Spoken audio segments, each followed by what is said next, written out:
really don't believe I would run it, but I would like to see somebody as the president who could do the job, and there are very capable people in this country. Why wouldn't you dedicate yourself to public service? Because I think it's a very mean life. I would love and I would dedicate my life to this country, but I see it as being a mean life, and I also see it as somebody with strong views and somebody with the kind of views that are maybe a little bit unpopular, which may be right, but may be unpopular, wouldn't necessarily have a chance of getting elected against somebody with no great brain but a big smile. This sounds like political presidential talk to me, and I know people have talked to you about whether or not you want to run. Would you ever? Probably not, but I do get tired of seeing the country ripped Why off. would you not? I just don't think I really have the inclination to do it. I love what I'm doing. I really like it. Also, it doesn't pay as well. No, it doesn't. But, I just probably wouldn't do it, Oprah. I probably wouldn't, but I do get tired of seeing what's happening with this country. And if it got so bad, I would never want to rule it out totally, because I really am tired of seeing what's happening with this country, how we're really making other people live like kings, and we're not. You've said, though, that if you did run for president, you believe you'd win. Well, I don't know. I think I'd win. I tell you what, I wouldn't go in to lose. I've never gone in to lose in my life. And if I did decide to do it, I think I'd be inclined. I would say that I would have a hell of a chance of winning, because I think people, I don't know how your audience feels, but I think people are tired of seeing the United States ripped off. I can't promise you everything, but I can tell you one thing. This country would make one hell of a lot of money from those people that for 25 years have taken advantage. It wouldn't be the way it's been, believe me. But you might be classified as an Eastern Republican. Fair? Well, I guess you could say that, yes. Which means kind of a Rockefeller, Chase Manhattan Republican. I never thought of it in those terms. How do you define? Are you a Bush Republican? No, I think I'm really, the people that I do best with are the people that drive the taxis. Wealthy people don't like me because I'm competing against them all the time, and they don't like me, and I like to win. The fact is, I go down the streets of New York, and the people that really like me are the taxi drivers and the workers, etc., etc. I really get then why are you a Republican? I have no idea. I am a Republican because I just believe in certain principles of the Republican Party. You have flirted with the idea of politics. Now you're here at your first national convention. Does that get you interested in possibly making the plunge? Now you have to tell me something. Who told you I flirted? Well, I didn't know that I flirted with. Well, you took out full-page ads in the New York Times to talk about your foreign policy. Some people would say... I do feel very strongly about the country. I love the country. You've become a role model in this country. The reason that your book sells, the reason that your board game sells, is because people are looking to leaders. People are looking for values, and you're one of the people. And you may dismiss it, but people are talking about, Donald Trump for president. What they're really talking about is Donald Trump, show us the way. Be the true white hat. I'm, again, somebody that has a good instinct financially. I have had historically. I've followed markets. I've been going in the right direction, whether it's New York real estate or stocks or whatever. I know from a common sense financial standpoint that something has to burst. When a country is losing billions and billions and billions of dollars a year, and when other countries are making hundreds of billions of dollars, something is going to burst, and it's going to start here. I know it. It's a question of when. To me, it's not a question if, it's a question of when. And unless we're going to solve our problem, and the problem is caused by our allies, unless we're going to solve that problem, this country is in very, very big trouble. And I'm not talking recession kind of trouble. I'm talking depression kind of trouble. Would you really like to take over and run the country as you have run your organization? I would much prefer that somebody else do it. I just don't know if somebody else is there. I don't know if we have the kind of advocate that you need. We need major surgery. This country needs major surgery. Are you the surgeon? I think I do a fantastic job, but I really would prefer not doing it. Are you saying you'll take it only if drafted? No, I'm not saying that. I'm saying that I hope that somebody comes along who can be an advocate, and I think that somebody will be so popular. But you haven't seen he anybody. or she will be the most. But I don't see it now. I wish that person were there. But again, I do know one thing. It's not a question. This country is losing hundreds of billions. It's not a question if, it's a question when. I have never understood how this is possible. I have never understood how somebody throughout this country didn't sue the United States government and have that overturned. I mean, you had people investors investing over a 10-year period for under a set of conditions, and this is, as I was talking before, playing the game. We're all playing by a certain set of rules. The rules were changed for the government, but they weren't changed for us. I mean, it was an incredible circumstance that happened, and people went bust by the hundreds of thousands, and I hope you weren't one of them in terms of that, but obviously you know a lot of people that were. They changed the rules on taxes, and you have some incredible situations where people guaranteed personally a stream of payments to be paid over a 10-year period based on a stream of tax benefits for perhaps a very good job, like a low-income housing development. Nothing wrong with that, a very positive thing. And after 2 years, they got wiped out with the taxes, and yet they still owed all of this money. And many of these people, most of these people, had to declare bankruptcy. They couldn't pay it. I deal with foreigners all the time. I deal with foreign leaders all the time. I know many of the foreign leaders probably better than a lot of the so-called candidates that are running on the Republican and Democratic tickets. I think I'd get along very well with them. And I think you'd have a lot less gridlock in Washington if I decide to do this and if I won. You know, nobody talks about the soldiers that are coming back with no arms and no legs. And I saw at Mar-a-Lago on Mondays, I make Mar-a-Lago my club that you know about. In Palm Beach. I make that twice now. On a Monday, I let returning Iraqi injured soldiers come to the premises. The most beautiful people I've ever seen. But they're missing arms and legs. They're with their wives. Sometimes they're with their girlfriends. And the tears are coming down the faces of these people.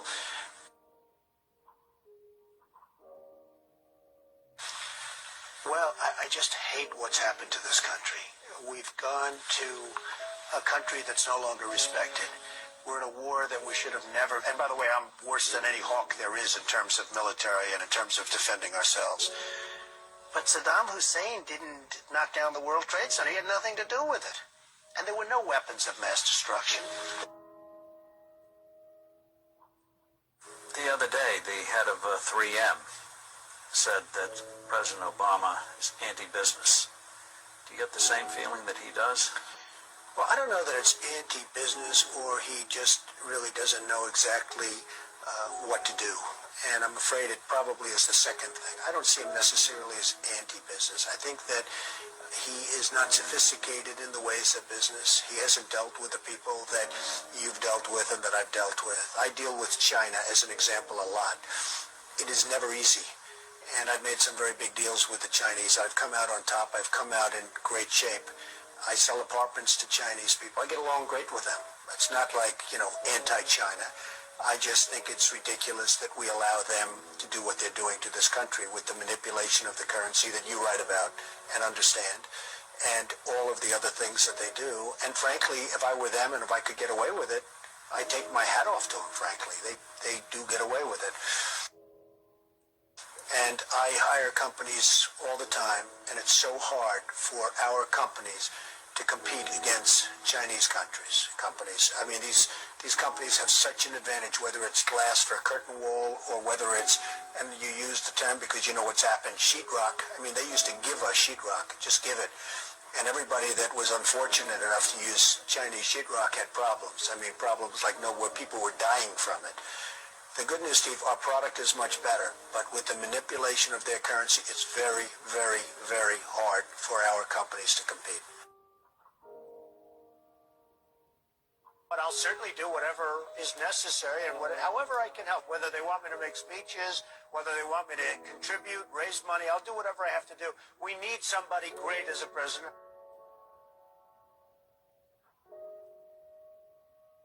I know that you were mentioning that Aaron and I did a kind of an interesting video not that long ago in August about how things have fallen apart. But at that point, the only people who were saying it were us and you. I was saying it a long time ago. And frankly, they're talking about 50 basis points. I think you should drop it a point, a full, solid 100 basis points, and just sit back and see. And I was actually looking at somebody, a gentleman from Goldman Sachs was saying 175. So that's going to be interesting. But I think that's ultimately going to be happy. And it would be nice if Ben could get now ahead of the curve instead of always being behind the curve. He's behind the curve. Say what you want about Alan Greenspan. He was always slightly ahead of the curve. And that was always brilliant. And he had this incredible reputation. I think Ben has to get a little bit ahead of the curve. He has to do something dramatic. And I really think what he should do is surprise the hell out of everyone and do it 100. And let's see what happens. That would be big. Any politician do you think has the pulse? Anyone running for president has the pulse of what you know about the economy? Well, the biggest problem is something I never hear about. I told you about it once. Every time they lower interest rates, the cartel, because I call it a cartel, the illegal monopoly, raises oil prices, okay? So the monopoly, because that's all it is, it's a total illegal monopoly. If businesses ever formed OPEC, everybody would be put in jail. Here they are, and every time a country hits oil, they're invited in to the cartel, okay? It's a disgrace. So what happens is every time interest rates go down, oil prices go up, and it's the same number. I mean, practically the same money. So they lower it, they raise it, they lower it, they raise it. Now you have oil that's close to 100, going to be over 100, and nobody in this country calls and says, get that damn oil price down. You get it down.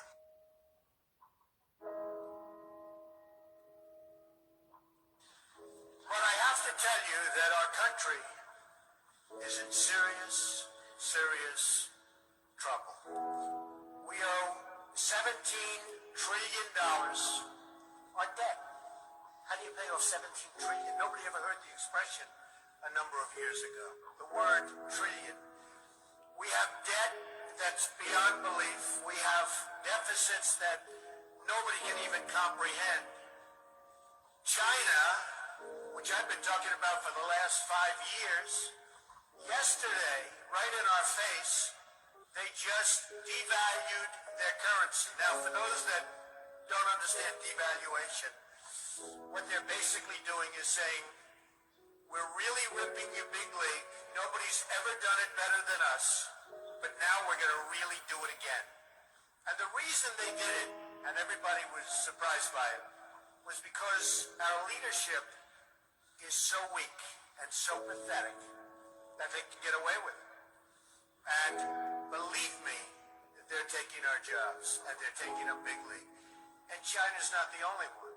You look at other countries, they're all doing the same thing. They have no respect for our leader, and frankly, they have no respect any longer for our great country. And it's so simple to solve. What we need is a strong economy. What we need is jobs. Now, you hear these phony job numbers, 6.7%. The 6.7% is probably 21 or 22% real numbers. When you give up looking for a job, it's like they consider you employed. It's amazing. They changed this. You know, the old days, if you had people that couldn't find work, they couldn't find work. Today, such a huge number. Now you look at what's going on with Afghanistan. You have Karzai that's treating our president like he doesn't even exist. So they make a deal, and I'm not advocating stay, because frankly, I want to build this country. I want to build these schools. I don't want to build a school in Afghanistan, a road going to the school, watch it get built up and then blown up 4 times, and they keep rebuilding and rebuilding. And you go to Brooklyn, New York, and you can't have schools. You go to Iowa, you can't. You go to wherever you go, and you can't have schools. Because we don't have any money, because we're spending it in other places where, frankly, they don't want us, and I don't want them. And it's amazing.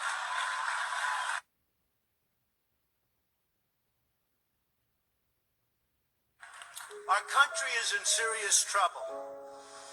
We don't have victories anymore. We used to have victories, but we don't have them. When was the last time anybody saw us beating, let's say, China in a trade deal? They kill us. I beat China all the time. All the time. When did we beat Japan at anything? They send their cars over by the millions. And what do? When was the last time you saw a Chevrolet in Tokyo? It doesn't exist, folks. They beat us all the time.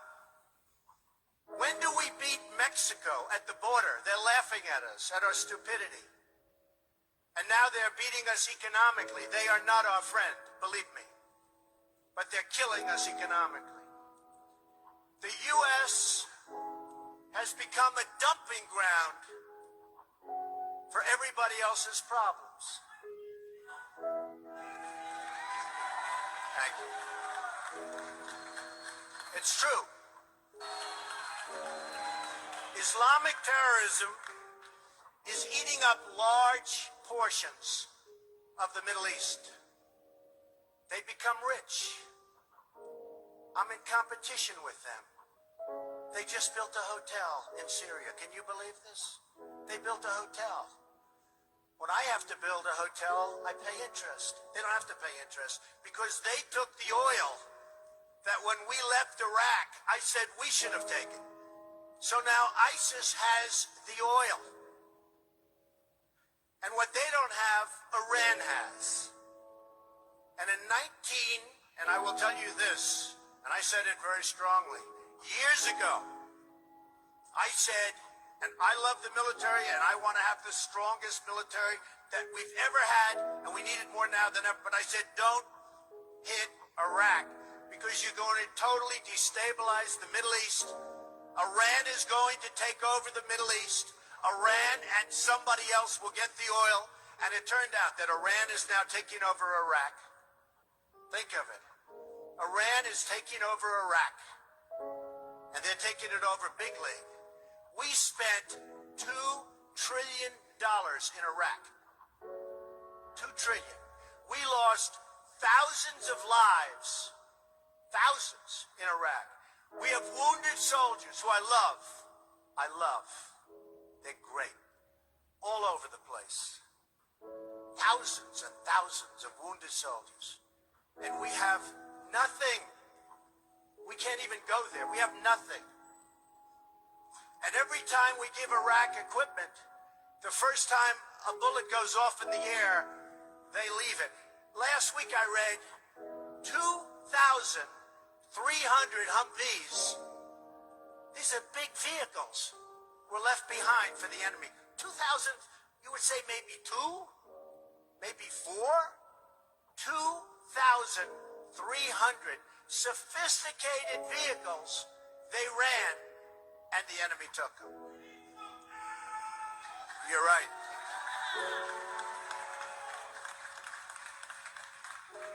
Last quarter, it was just announced, our gross domestic product, a sign of strength, right? But not for us. It was below zero. Who ever heard of this? It's never below zero. Our labor participation rate was the worst since 1978. But think of it, GDP below zero. Horrible labor participation rate. And our real unemployment is anywhere from 18 to 20%. Don't believe the 5.6. Don't believe it. That's right. A lot of people up there can't get jobs. They can't get jobs because there are no jobs. Because China has our jobs and Mexico has our jobs. They all have our jobs. But the real number is anywhere from 18 to 19 and maybe even 21%. And nobody talks about it. Because it's a statistic that's full of nonsense.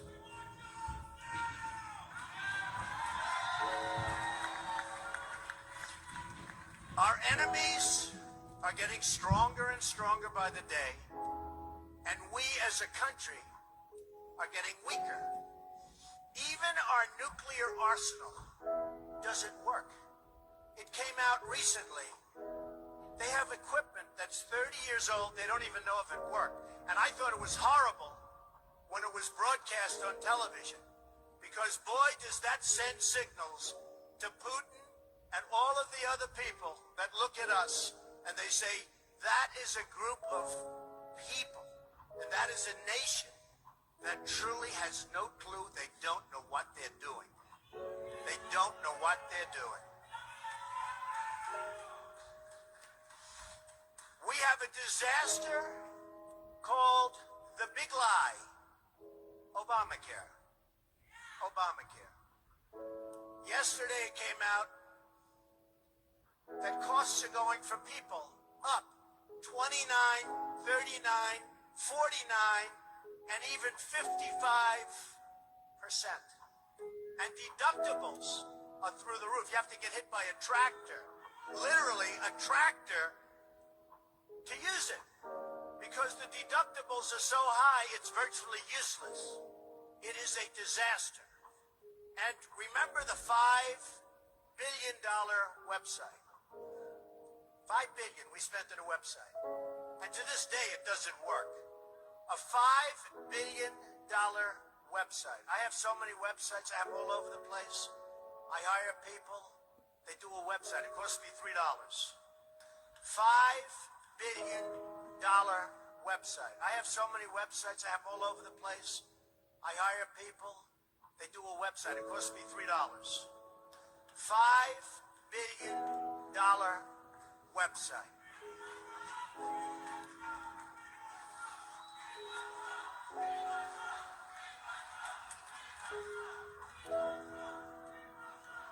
Well, you need somebody, because politicians are all talk, no action.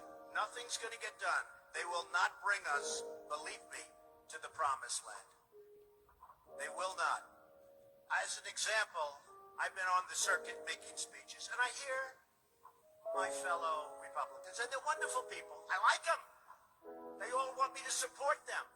They don't know how to bring it about. They come up to my office. I'm meeting with 3 of them in the next week. And they don't know, are you running? Are you not running? Could we have your support? What do we do? How do we do it? I like them. And I hear their speeches. And they don't talk jobs, and they don't talk China. When was the last time you heard China's killing us? They're devaluing their currency to a level that you wouldn't believe. It makes it impossible for our companies to compete. Impossible. They're killing us. But you don't hear that from anybody else. You don't hear it from anybody else. And I watch the speeches. Thank you. I watch the speeches of these people, and they say, the sun will rise, the moon will set, all sorts of wonderful things will happen. And people are saying, what's going on? I just want a job. Just get me a job. I don't need the rhetoric. I want a job. And that's what's happening. And it's going to get worse, because remember, Obamacare really kicks in 2016. Really bigly. It is going to be amazingly destructive. Doctors are quitting. I have a friend who's a doctor, and he said to me the other day, Donald, I never saw anything like it. I have more accountants than I have nurses.